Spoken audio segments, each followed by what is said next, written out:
In this section, we're going to talk a little bit about shopper marketing versus consumer marketing.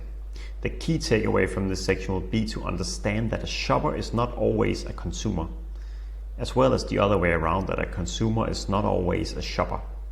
Shopper marketing is driven by an understanding of the shopper, their needs, mindset, and behavior. For instance, a shopper can have a need of that it needs to be very quickly. Consumer marketing, on the other hand, is driven by an understanding of the consumer, their needs, mindset, and behavior. For instance, that the need is that it tastes good, and the mindset is that, for instance, that it makes them look good, something like that. In the next few slides, I'll show a few examples where we'll discuss a shopper versus a consumer. The first example is an isotonic beverage for a cyclist. Here you might consider that the shopper is also the consumer, because as a consumer of an isotonic beverage, or for instance, if you are a cyclist, you might also be considering that you need the right beverages for when you're working out or when you're doing your cycling. It could, of course, still be that you have someone that really likes you, that wants to give you an isotonic beverage, or maybe that they do a stock up of isotonic beverages to ensure that you have what you need when you're doing your sports or an activity. But for the most part of it, it probably will be that the shopper is also the cyclist and therefore also the consumer. But if we take another example, dog food, for instance, it's probably very rare that the shopper is also the consumer, and probably also the other way around, because the consumer will obviously be the dogs.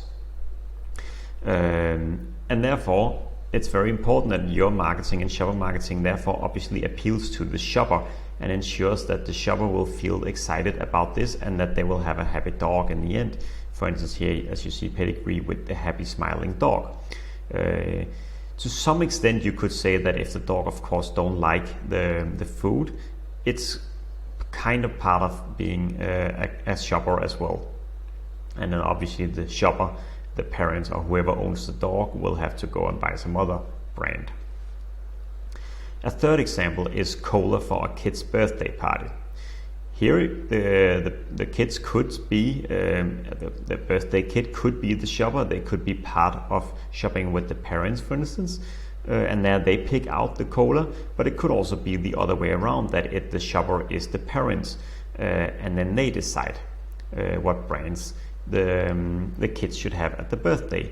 But it could also still, again, be the kids that influences the parents to some extent, that they really want their specific brand, be it Pepsi, Cola, or something different. The last example I just want to show is baby food. Obviously here the baby has very little to say, so here the shopper is obviously the parents, and then the consumer is the baby.